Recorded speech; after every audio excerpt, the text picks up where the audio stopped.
Antes de nós meditarmos na palavra do Senhor, eu queria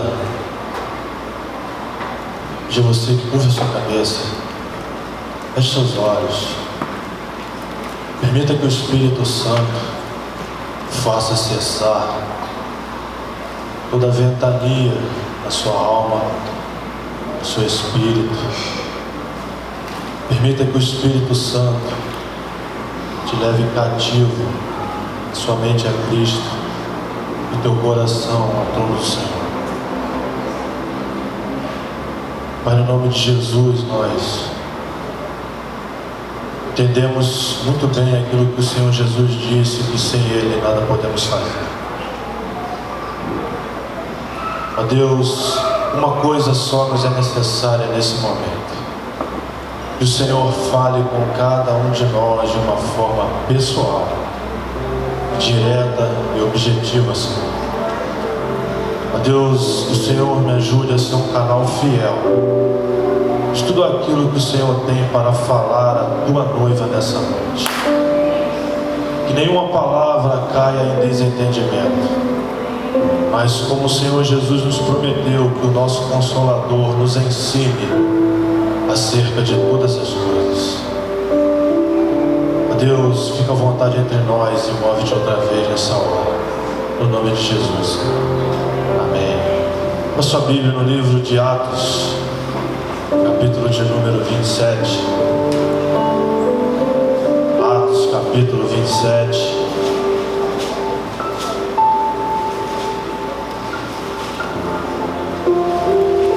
Estamos aqui sob uma direção do nosso pastor Sérgio,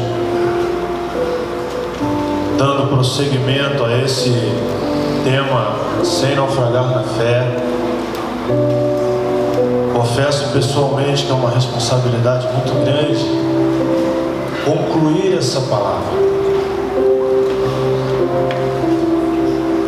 E a conclusão dessa palavra se dá num tema em que o pastor deixou bem claro. Um tema que serve de alerta para as nossas vidas. Um tema que serve para buscarmos de uma forma verdadeira e genuína uma reflexão de como navega a nossa embarcação. O tema da nossa mensagem que foi proposto pelo pastor é: quando a viagem é perigosa, os danos vão acontecer, são inevitáveis. Mas nós sabemos que quando a viagem é perigosa e os danos estão fadados a acontecer, a pergunta é: como será a nossa atitude quando a viagem é perigosa? O que faremos quando a nossa embarcação espiritual atravessar por águas turbulentas e ventos contrários, como já ouvimos da parte do Senhor pelo diácono William e pelo pastor Ricardo? Atos capítulo 27, no versículo de número 7, diz assim a palavra do Senhor: como por muitos dias navegássemos vagarosamente, havendo chegado apenas defronte de Quinito, não nos permitindo o vento ir mais adiante, navegamos abaixo de Creta, à altura de Salmone. Costeando-a com dificuldade, chegamos a um lugar chamado Bons Portos, perto do qual estava a cidade de Laséia. Tendo decorrido muito tempo e sendo já perigosa a navegação, porque o jejum já havia passado, Paulo admoestava-nos, dizendo: senhores, vejo que a viagem será desastrosa e causará muito dano, não só para o navio e a carga, mas também para as nossas vidas.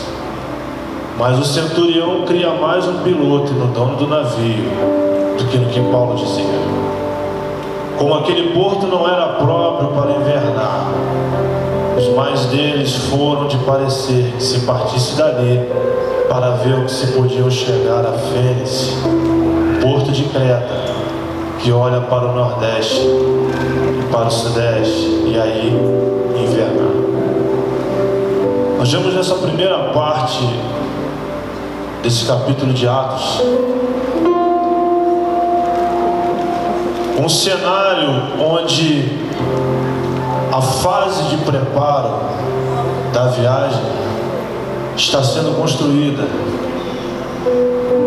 Os homens estavam planejando como chegar a esses lugares de modo que tudo esteja correndo bem. Se nós olharmos a partir do versículo 1 até aqui, nós vamos perceber que tudo estava normalmente bem. Tudo estava sob controle, tudo estava indo como deveria correr. Só que quando começa o versículo 7, o relato de Lucas é que, como por muitos dias navegássemos vagarosamente, a viagem estava começando a transitar de uma etapa para uma segunda etapa. Interessante que dentro desse planejamento, e quando nós planejamos alguma coisa,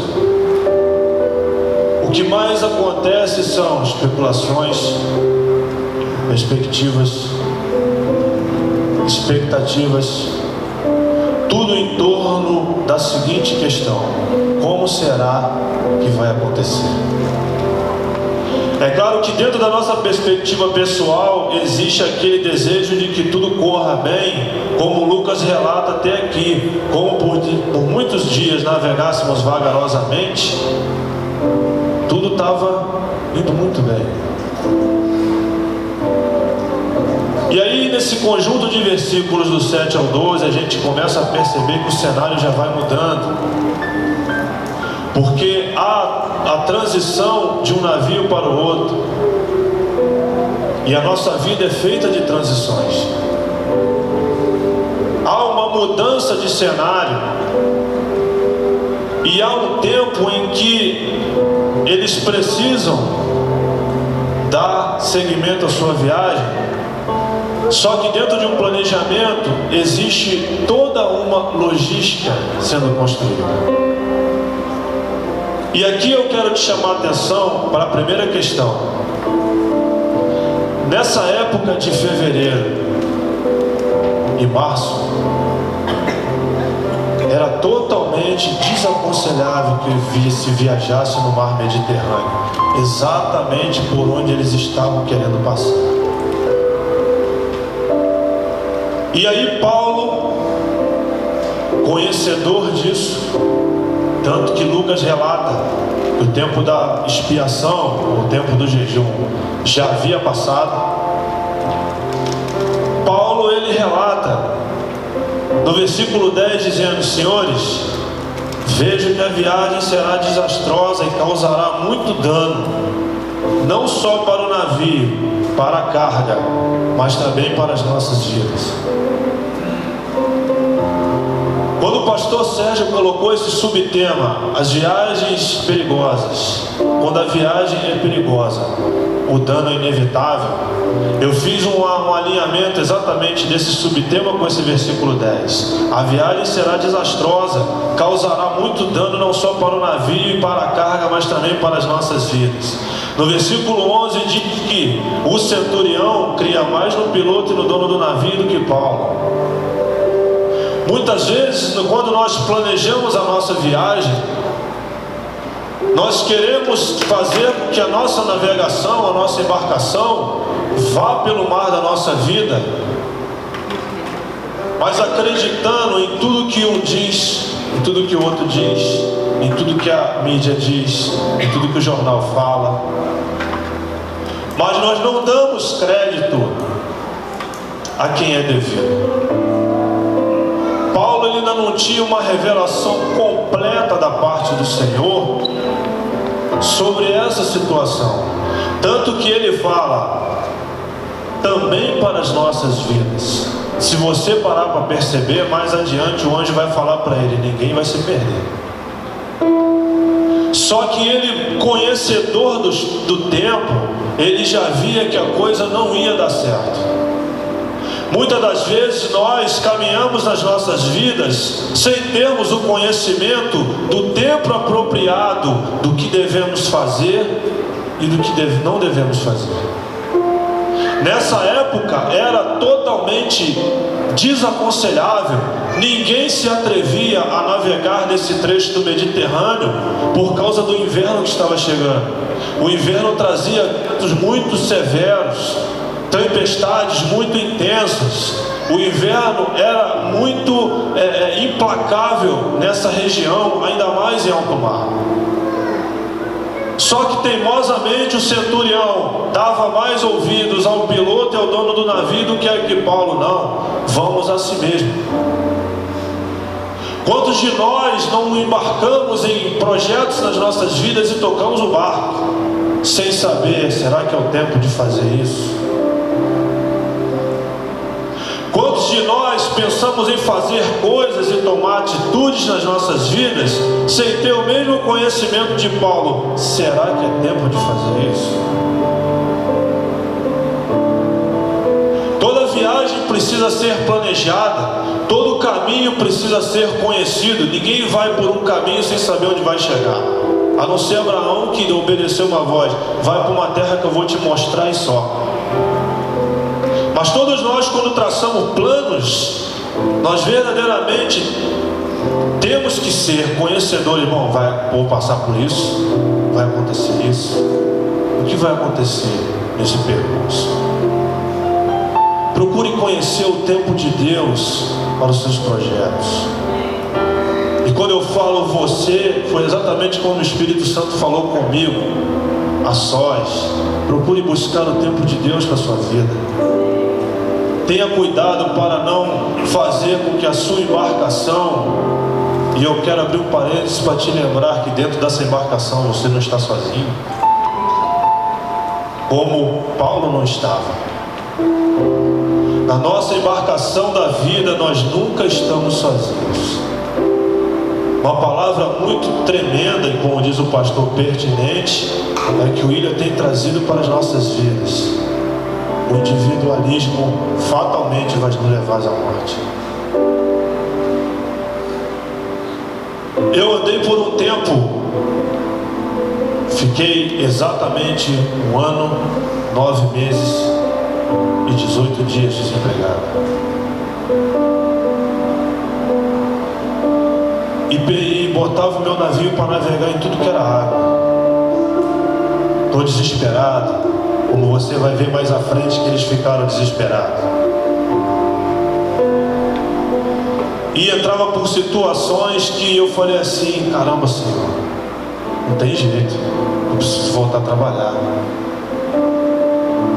Porque quanto mais o tempo passa, mais a esperança vai sendo encaminhada para o CTI.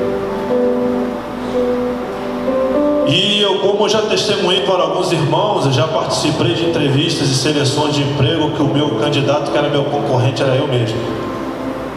Só tinha eu e mais ninguém. E o entrevistador falou assim para mim: ó, vou entregar o teu currículo para o meu gerente, mas fica tranquilo que no máximo até o meio da semana que vem ele vai te ligar. Saí de lá como esse cenário, águas tranquilas, navegando perto da costa, tudo tranquilo, maravilha. E o tempo foi passando, o tempo foi passando, o tempo foi passando, e nada. E dentro desse 1 ano e 9 meses, eu pedi ao Senhor: Senhor, aquieta meu coração. E eu ouvi aquela música, Aquieta minha alma. E aquela frase falou profundamente ao meu interior: faz o meu coração ouvir a tua voz. E o Espírito Santo falou comigo: se importe em me buscar, e eu vou te mostrar todos os tempos da sua vida. E quando eu passei a fazer isso, belo dia, se abre uma porta em que eu trabalho, estudo de dia e chego em casa às 6 horas da tarde. Nós fazemos planos sem saber qual é o tempo de Deus para a nossa vida. Por mais que se fale em púlpito, por mais que se lembre daquela palavra de Eclesiastes, há tempo para tudo debaixo do céu, nós sempre estamos incorrendo no mesmo erro. Quando nós não somos conhecedores do tempo de Deus para as nossas vidas, um outro sinal muito perigoso que surge é a zona de conforto. No versículo 13, a palavra diz: soprando o sul brandamente, e pensando já terem o que desejavam, levantaram âncora e foram de mais perto, costeando a ilha de Creta. Esse versículo por si só ele já encerra toda a ideia de que muitas vezes as tempestades surgem quando estamos exatamente na nossa zona de conforto. É interessante como chega a parecer quase que uma receita de bolo, quando tudo está muito tranquilo na nossa vida e a gente arreaguarda, de repente surge um vento como esse aqui. Fatalmente, quando nós estamos na nossa embarcação, navegando nas águas tranquilas, e o vento sul soprando brandamente, aquela brisa marítima que a gente fica na proa do navio, só... Imagine você aquela mesma cena do Titanic, braços abertos, cabelos esvoaçantes, brisa no rosto, tudo tranquilo, tudo sob controle. E aí, quando nós estamos na nossa zona de conforto, temos aquela sensação: está tudo sob controle. Soprando sul brandamente, levantaram a âncora. Quando levantaram a âncora, eles tiraram aquilo que trazia firmeza para a embarcação. Quando nós levantamos algo que traz firmeza à nossa embarcação, estamos nos expondo ao risco exatamente semelhante como eles correram.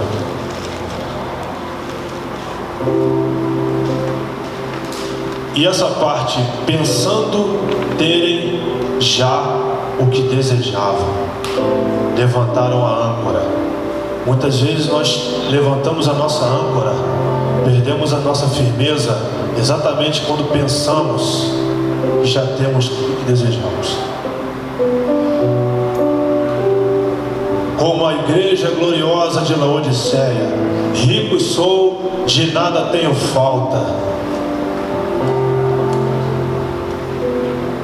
E aí nós levantamos a nossa âncora e vamos mais de perto costeando a ilha de Creta. Vamos por aqui tranquilinho, se acontecer qualquer coisa, plano de fuga, a gente está perto da costa, tudo sob o nosso controle. Senhor, pode até tirar um pouquinho de folga aí, que o vento está tranquilo, a gente já tem tudo. Faz igual o nosso pastor, tira um mês de férias aí, fica tranquilão, está tudo sob controle, Deus. A gente, o vento está tranquilo, levantamos a âncora, já temos tudo, vamos navegando pertinho da costa, qualquer coisa a gente joga para a direita e estamos na costa. E aí começa a história. Versículo de número 14. A Bíblia fala: não muito depois, desencadeou-se do lado da ilha, essa mesma ilha de Creta que estava pertinho, tudo sob controle. Não muito depois, desencadeou-se do lado da ilha um pé de vento chamado Euroaquilão. Sendo o navio arrebatado e não podendo navegar contra o vento, demos mão a tudo e nos deixamos ir à toa. Que maravilha! Nos deixamos ir à toa, com muito custo. Levado este para cima, usaram de todos os meios, cingindo o navio, temendo que fossem lançados a Sirte, arriaram os aparelhos e se deixaram levar.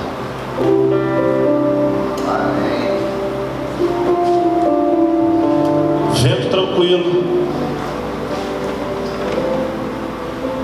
temos tudo o que desejamos, estamos pertinho da ilha e de repente se levanta o Euroquilão. Interessante que a Bíblia, ela é uma linguagem tão espiritual que chega a ser clara para o nosso coração. Sendo o navio arrebatado, não podendo navegar contra o vento, demos de mão a tudo e deixamos-nos ir à toa. Demos de mão a tudo, já não vou mais no Bom Dia Espírito Santo, estou cheio de problema.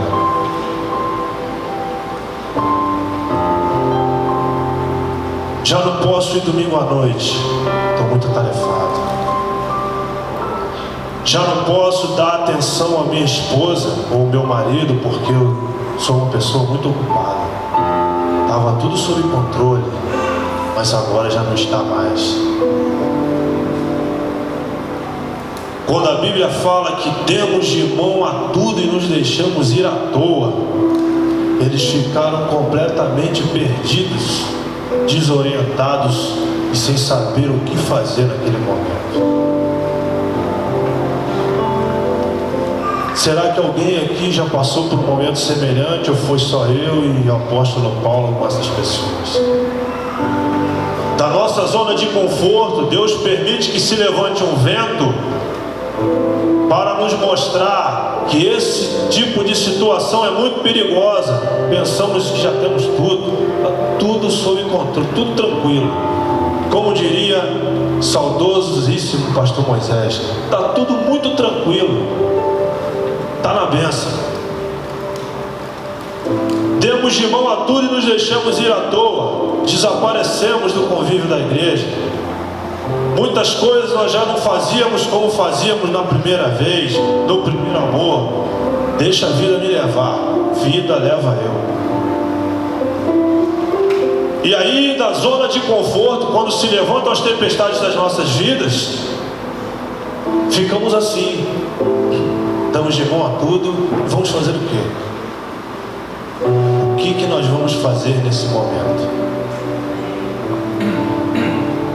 No versículo 17, o pensamento fica ainda mais dramático. Levado para cima, levado este para cima, usaram de todos os meios, cingindo o navio, temendo que fossem lançados a Sirte, arriaram os aparelhos e se deixavam levar. Quando não é suficiente, demos de mão a tudo na nossa vida, família, convívio na igreja, estarmos no culto, atendemos as convocações, nós arriamos o nosso aparelho, arriamos as nossas defesas, arriamos a nossa capacidade de pensar, peraí, deixa eu raciocinar, o que eu vou fazer? Arriamos tudo e nos deixamos levar. Só Deus sabe onde é que esse navio vai parar. Só que em momento nenhum Lucas relata assim: então buscamos ao Senhor. Entende que a Bíblia é uma linguagem muito mais espiritual do que a gente pensa.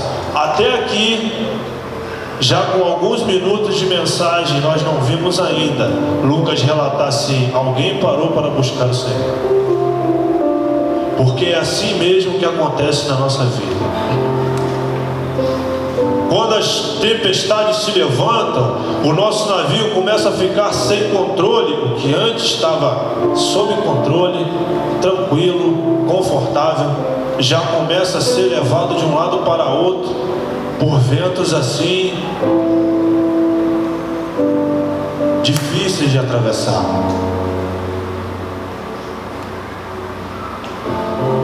Durante esse decorrer dessa viagem terrível,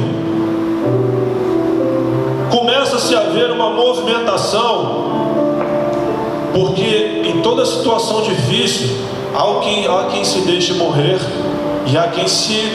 Não, tem que tomar uma atitude. Vamos fazer alguma coisa, porque... O que nós vamos fazer? Prosseguindo com a palavra do Senhor, no versículo 19, a Bíblia fala: ao terceiro dia, com as próprias mãos, lançaram ao mar a armação do navio. Não aparecendo já havia muitos dias, nem sol, nem estrelas, e caindo sobre nós, não uma pequena tempestade, fugiu-nos toda a esperança de nos salvarmos. Interessante que eu disse anteriormente, que quando situações difíceis se apresentam na nossa vida, como esse forte vento, como essa tempestade severa, uma das coisas que primeiro acontece é exatamente essa declaração dramática: fugiu toda a esperança de a gente se salvar. Se nós pararmos para analisar a coisa de uma forma mais fria, a letra parece um relato de alguém que escreveu um livro e não a Bíblia. Porque o discurso de Lucas é totalmente dramático e fatalista. O discurso que Lucas usa até aqui tira de nós toda a imaginação de que, poxa, os caras vão ser salvos. Mas quando nós analisamos esse primeiro cenário, os caras deram mão de tudo, arriaram os aparelhos, se deixaram levar 15 dias só de tempestade açoitando o navio, e o cara fala no final: fugiu de nós toda a esperança de nos salvarmos. Ainda há esperança no seu coração de se salvar dessa situação? Seja qual for o vento contrário que o seu navio enfrenta, seja qual for a perspectiva que nós temos das nossas viagens, por mais difíceis que elas possam ser, onde os danos são inevitáveis, ainda há esperança no seu coração de ser salvo, ou do seu familiar ser salvo. Um cenário totalmente dramatizado pela narrativa de Lucas. Um cenário totalmente difícil de entender. Como é que a gente pode tirar um sentimento de fé e busca num relato tão terrível? Porque imaginando em casa, eu pensei assim: gente, eu já vi chover na beira do mar, e o negócio não é fraco não. E eu fiquei imaginando como deveria ser essa tempestade já no 15º dia. Imagine nós ficarmos 15 dias debaixo daquela chuva, que é difícil de imaginar, com vento, com gente correndo para lá e para cá, com gente sem esperança de se salvar, com gente correndo de um lado para o outro sem saber o que vai fazer, todos desesperançados. O Espírito Santo te pergunta nessa noite: ainda há esperança no teu coração de se salvar? No versículo 21, a Bíblia fala que, havendo eles estado muito tempo sem comer, Paulo, pondo-se de pé no meio deles, disse: senhores, devis na verdade ter me ouvido e não ter partido de Creta, para evitar esta perda e avaria. Mas agora vos admoesto que tenhais bom ânimo, porque não se perderá a vida de nenhum de vós, mas somente o navio. No momento em que as situações estão difíceis, onde a esperança já está fugindo do coração, onde não há mais perspectiva de nos salvarmos, ou sequer de entender como vai ser o fim desse tormento. Interessante que a primeira atitude que nós temos como seres humanos é parar de comer quando a situação está ruim.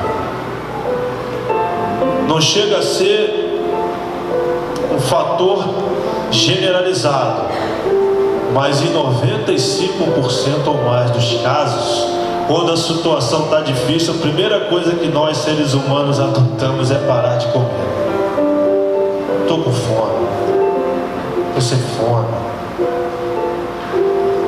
Só que traduzido pela parte espiritual, deixar de comer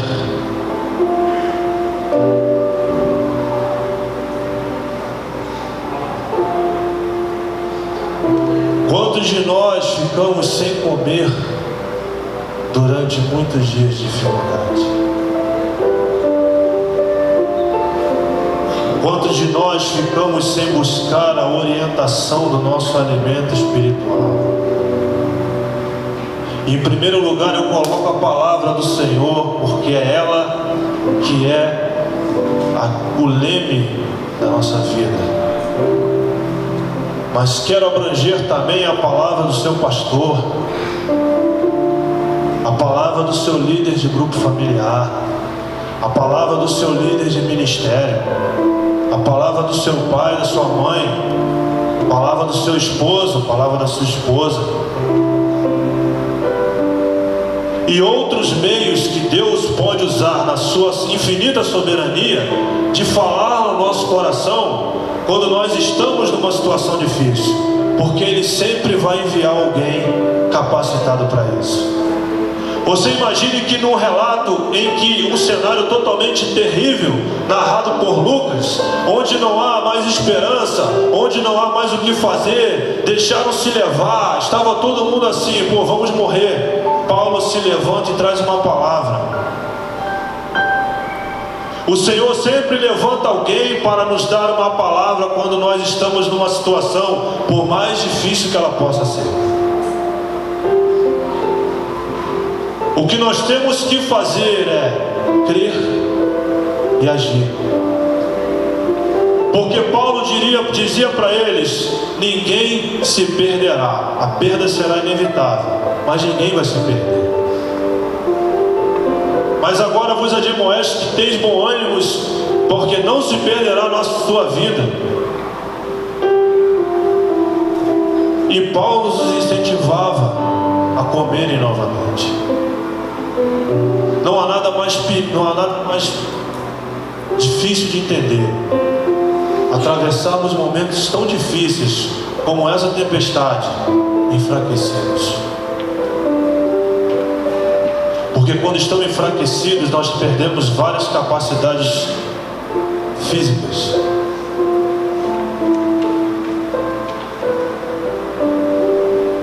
E quando nós estamos nesse estágio, o nosso espírito, o perigo se torna ainda mais intenso.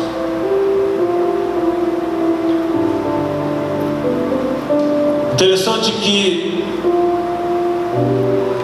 na terceira fase desse episódio, a gente vê que a coisa vai começando a ficar mais branda. Quando a situação é difícil, vai parecendo que está perdendo a intensidade, não é momento de baixar a guarda. Quando a situação parece que está melhorando, é que nós temos que estar mais atentos. Versículo 28 diz que, lançando a sonda, acharam 20 braças. Passando um pouco mais adiante, tornando a lançar a sonda, acharam 15 braças. Versículo 30: procurando, porém, os marinheiros fugir do navio e tendo já arreado o batel ao mar sob o pretexto de irem lançar âncoras pela proa, disse Paulo ao centurião e aos soldados: se esses não ficarem no navio, não poderei salvar-vos. Interessante que esse texto, ele me deixou muito deslumbrado, muito,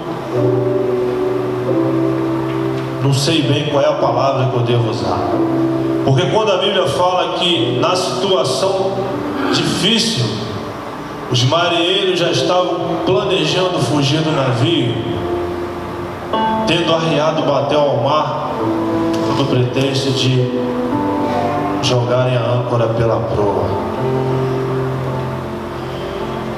Pare para pensar nesses marinheiros e pense quantas pessoas deixam as nossas vidas quando estamos num momento muito difícil.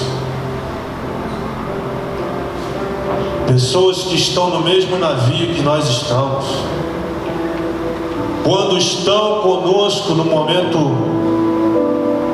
lá do começo, tranquilo, sob controle, presa no rosto, a cena do Titanic. Quando a coisa começa a ficar ruim, alguns do nosso navio já começam, como dizem no popular, já vão dando linha na pipa, já vão metendo o pé. E como diz o subtítulo que o pastor propôs, as perdas são inevitáveis. Em todos os nossos momentos difíceis, existirão pessoas que vão querer deixar o nosso navio. Eu me lembro muito bem, e não tenho, graças ao nome do Senhor, nunca tive problema com isso. Na transição do ano de 2011 para 2012, esse lugar passou por um momento muito difícil.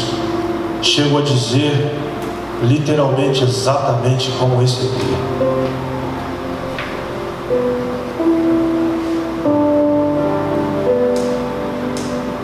E por infinita misericórdia, o Senhor já tinha me revelado 6 meses antes tudo o que ia acontecer. Tudo exatamente como ia acontecer. Como foi com Paulo aqui, exatamente como foi com Paulo, o Senhor me revelou tudo o que ia acontecer, como ia acontecer. E eu fui acompanhando como os crentes de Bereia, para ver se esse negócio foi o Espírito Santo mesmo, ou se eu estou ficando maluco. E dadas as devidas circunstâncias de análise, eu fui podendo acompanhar e vendo que estava tudo se cumprindo exatamente como Deus tinha mostrado.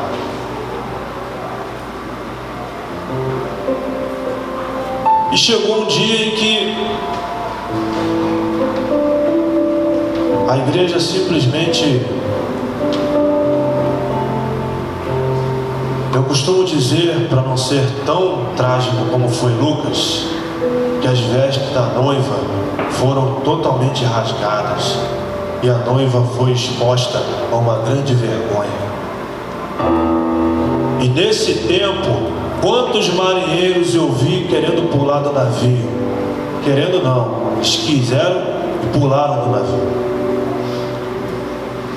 Quantos marinheiros já tinham preparado seu batel para quando chegasse o momento da tempestade, todo mundo, estou contigo, vamos sair na tranquila, que isso aqui não vai vingar não. Quantos marinheiros que estavam no trabalho do navio, como o William falou, gente de mão de obra especializada, gente que você tem confiança de que vai dar conta do recado, gente que verdadeiramente contribuía para esse lugar, já tinham preparado o seu batel para, vamos fugir do navio, que isso aqui vai ser destruído, isso aqui vai morrer. Durante muito tempo eu fiquei sem a oportunidade, ou talvez sem o momento, sem a vontade de falar sobre isso. Mas Deus trouxe isso muito vivo no meu coração com esse versículo. Quantas pessoas, quantos marinheiros fogem do navio quando a coisa está apertando? Foi o que aconteceu nesse lugar. Mas Deus levantou o apóstolo Paulo no nosso meio para dizer assim: ainda que aconteçam perdas e avarias, nenhuma vida será danificada. Uma prova disso é você aí no seu lugar nesse momento. O interessante é que nas viagens difíceis, Nós temos que ter maturidade para lidarmos com as perdas e as avarias, porque elas serão inevitáveis. Porque o Senhor conta comigo e conta com você. Amém? Nesse momento, Lucas, ele ia narrando com detalhes a viagem. E de um cenário muito difícil, de um cenário muito complicado. Versículo 33, a Bíblia fala: enquanto amanhecia, Paulo exortava a todos que comessem alguma coisa, dizendo: já é o 14º dia que esperais e permaneceis sem comer, não havendo provado nada. Portanto, exorto-vos que vos comais alguma coisa. Disto depende a vossa segurança. Nem o cabelo cairá da cabeça de qualquer um de vós. Havendo dito isto, tomou o pão, deu graças a Deus na presença de todos, partindo, começou a comer. No momento de viagens difíceis, de tempestades terríveis, no momento em que o navio chega a ser quase que totalmente despedaçado, ao invés de sermos passivos com aquele sentimento de náufrago, que talvez vamos encontrar até um Wilson numa ilha dessas da vida, o Senhor quer nos levantar para sermos como Paulo, consoladores daqueles que estão no momento difíceis. Ao invés de sermos passivos sujeitos ao naufrágio, o Senhor quer nos estabelecer como foi com Paulo, consolando as pessoas. Exorto-vos que comais alguma coisa, porque disto depende a vossa segurança, nem o cabelo cairá da vossa cabeça.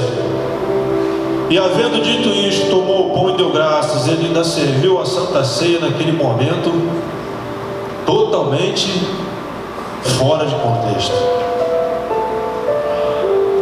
O cara ainda encontrou ânimo para servir a ceia no meio de um monte de gente, sem esperança, com medo, com um pensamento totalmente disperso de cada vez que a água do mar e o vento batiam no navio. Isso é a segurança do Espírito Santo na nossa vida. Isso é o efeito do que Deus fala ao nosso coração: nenhum dos que estão com você vai se perder.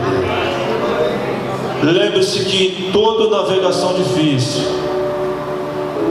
eu volto a te lembrar, outras pessoas estão no seu barco e elas dependem exatamente de você, como essas 276 almas dependiam de Paulo.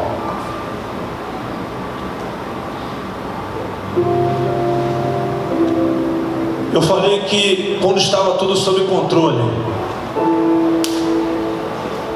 e eles pensavam que já estavam seguros, já tinham tudo, estavam tranquilos, a primeira atitude que eles fizeram foi levantar a âncora. E nós lembramos que a âncora era um símbolo daquilo que fixa, daquilo que firma, daquilo que prende o navio aonde ele tem que ficar. Eu quero te levar de volta ao versículo 29, que foi o versículo que eu pulei propositalmente. Ora, temendo ir dar em rochedo, lançaram da popa 4 âncoras e esperavam ansiosos que amanhecesse. Interessante que no momento do controle, no momento da zona de conforto, quando estava tudo, como dizem por aí, é nós. Quando estava tudo sob controle, eles levantaram a âncora. Só que agora eles arriaram 4. Interessante como o momento da turbulência nos leva a buscar uma firmeza maior. Interessante como a Bíblia, ela é clara, explícita e flagrante quando narra as atitudes dos seres humanos.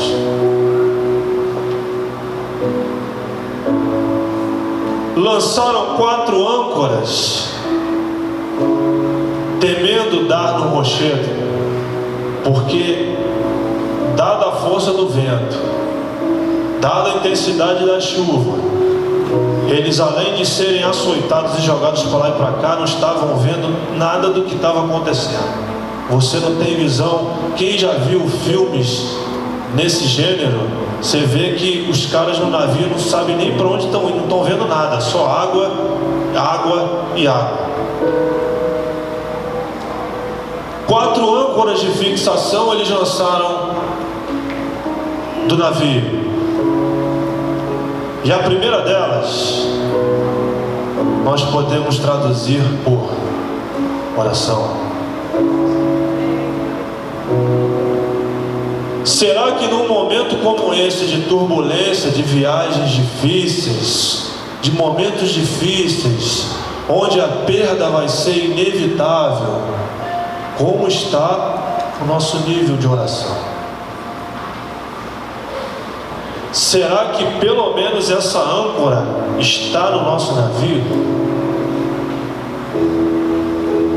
Será que a âncora da oração, que nos firma aonde devemos estar, que nos traz direcionamento para onde devemos ir, que nos traz entendimento de qual é o tempo que nós devemos esperar, porque aqueles que lançaram a âncora esperavam ansiosos que amanhecesse, esperavam por um tempo. E a oração, ela nos dá entendimento e sensibilidade para entendermos e esperarmos os tempos da nossa vida. Essa âncora, ela está presente no nosso navio.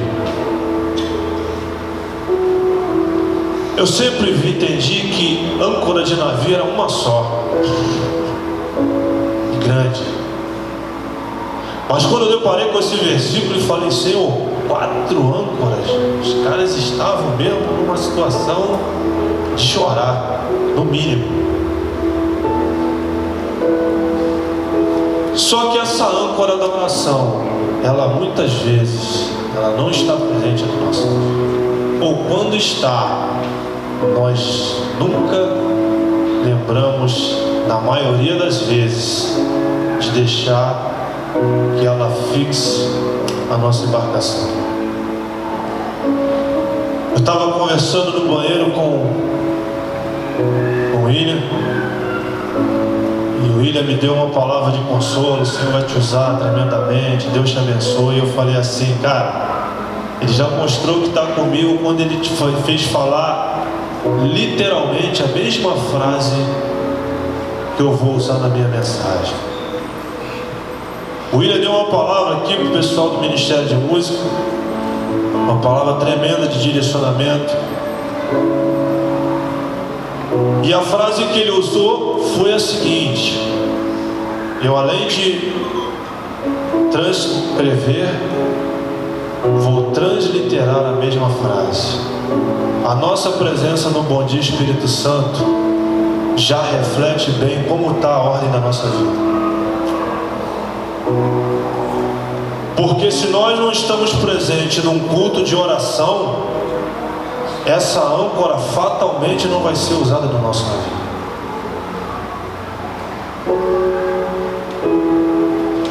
E aí eu quero te chamar a atenção que não é o culto em si que conta, porque essas âncoras trabalham em conjunto.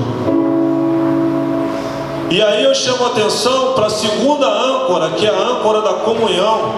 Geralmente quando nós estamos numa situação difícil, a primeira coisa que nós fazemos é o isolamento.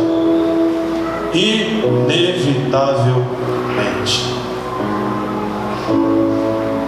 Na maioria das vezes o nosso orgulho nos impede de compartilharmos com alguém que estamos numa situação difícil. Rapaz, estou numa situação muito difícil.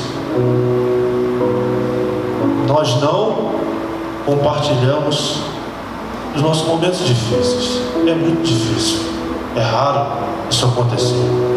Então a primeira âncora da oração, o culto do Bom Dia Espírito Santo, é uma âncora que trabalha em conjunto com a segunda âncora, a âncora da comunhão. Porque verdadeiramente, como se tem dito aqui, a individualidade nos leva à morte. Ninguém é forte sozinho.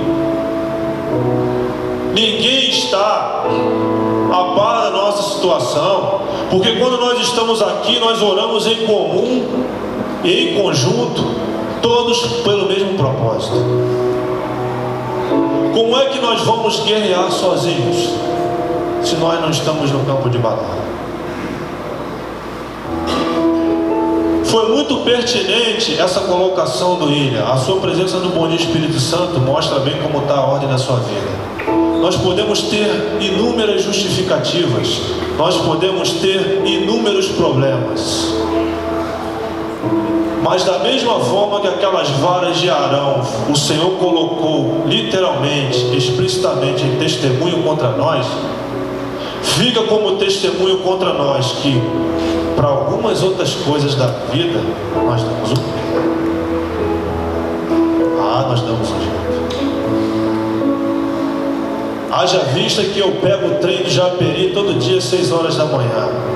Eu amo o Japeri. Aleluia. Glória a Deus pelo Japeri das 6 horas. E ali eu fico pensando assim: se eu perder esse trem das 6, já sei que o 6 e 7 vai vir. Como exatamente está essa tempestade aqui.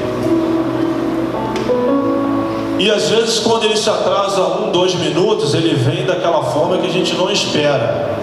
E amados, eu dou um jeito de entrar. Percebe que para tudo na nossa vida nós damos um jeito de fazer acontecer? Para muitas coisas do reino nós nos colocamos passivos. Temos dificuldade. Pô, é difícil acordar domingo de manhã.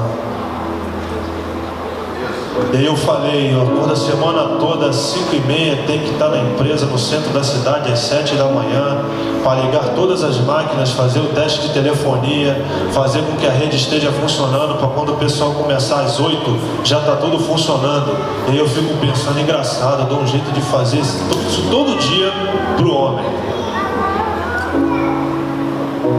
Sem a possibilidade de cometer erros.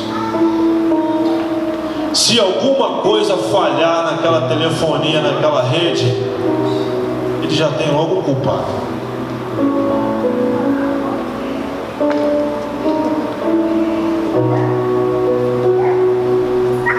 As coisas do Senhor requerem de nós preço. E nós vivemos numa geração que não está acostumada a pagar preço. Tudo para nós se torna muito difícil, muito trabalhoso. Eu cheguei à conclusão de que por mais justificativas que eu possa ter da minha vida pessoal, a exigência do Senhor vai continuar sendo a mesma. Não vai mudar nunca. Eu posso ter os meus motivos de não corresponder àquilo que Deus requer de mim, mas a exigência dele vai continuar sendo a mesma. A terceira âncora que nós podemos entender para fixar a nossa embarcação é a coragem. A coragem, ela nos faz ter atitudes e desperta em nós a quarta âncora, que é a confiança. Assim como as duas primeiras âncoras trabalham em conjunto, as outras duas também trabalham em conjunto. Temos que ter coragem e confiança de que nós vamos chegar no destino que Deus determinou para as nossas vidas. Se Deus garantiu a Paulo que ele chegaria a Roma, ele chegaria a Roma. Quando nós estamos numa situação como essa, de tempestade, em que se dá a mão de tudo, em que se arreia os aparelhos, em que se deixa levar para lá e para cá, em que não há mais esperança de nos salvarmos, e agora como é que vai ser? Senhor, não me escutas? Nós temos que ter coragem. Como nós vemos em algumas declarações de Deus para homens tremendos, ser forte e corajoso.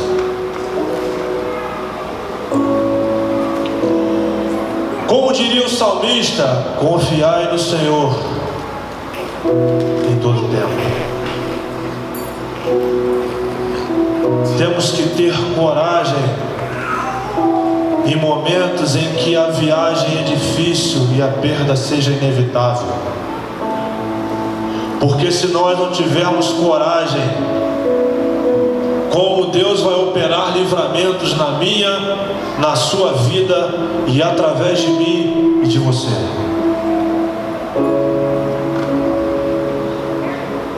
Coragem para nos levantarmos e darmos uma palavra. Uma palavra da parte do Espírito Santo, porque ser usado pelo Espírito Santo, ter uma palavra de compartilhamento não é privilégio só de quem está com o microfone e posicionado nesse púlpito. É alguém como Paulo, que se posicionou no meio de um navio prestes a ser destruído, e por ter coragem e confiança na palavra que Deus disse a ele: Paulo, tudo vai se perder, menos as vidas que estão com você. E muitas vezes nós temos a palavra do Senhor, mas não temos coragem para falar dessa palavra.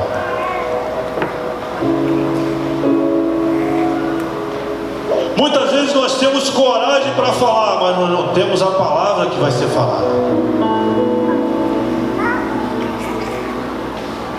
Foi nessa intensidade que o Senhor me chamou a atenção. Meu filho, olhe para esse texto, porque eu quero fazer uma confissão aqui pessoal. Como eu faço na minha classe de escola dominical, eu confesso as minhas fraquezas com meus alunos. Quando o William trouxe aquela mensagem tremenda e poderosa, e está ecoando no meu coração até hoje, depois o pastor Ricardo fez um segundo complemento dessa palavra. Eu falei: gente, cocei a cabeça, falei: Senhor, bateu um sentimento de Esaú. Será que não sobrou nenhuma bênção aí para mim, não, Senhor?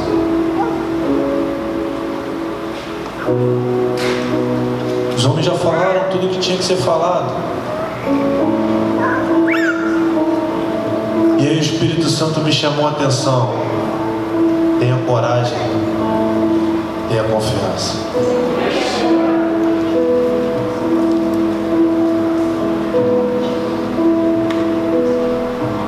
As nossas viagens, por mais difíceis que elas possam ser, elas não farão com que sejamos náufragos na fé. As nossas viagens, por mais terríveis e complicadas que elas possam ser, elas podem fazer com que perdas sejam inevitáveis. Mas nunca se esqueça que você não está sozinho nesse navio. Nunca se esqueça de lançar as suas âncoras, para que o seu navio fique firme. Ele pode até mudar de lado com a direção do vento, mas do lugar ele não vai sair.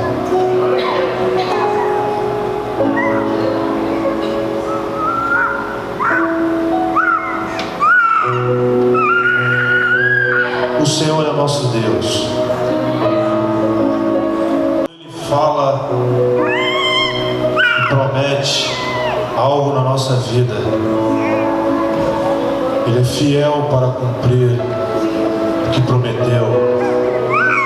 Como disse Jó, bem sei que o meu Redentor vive e por fim se levantará sobre a terra. Não importa quais sejam as águas que você esteja atravessando.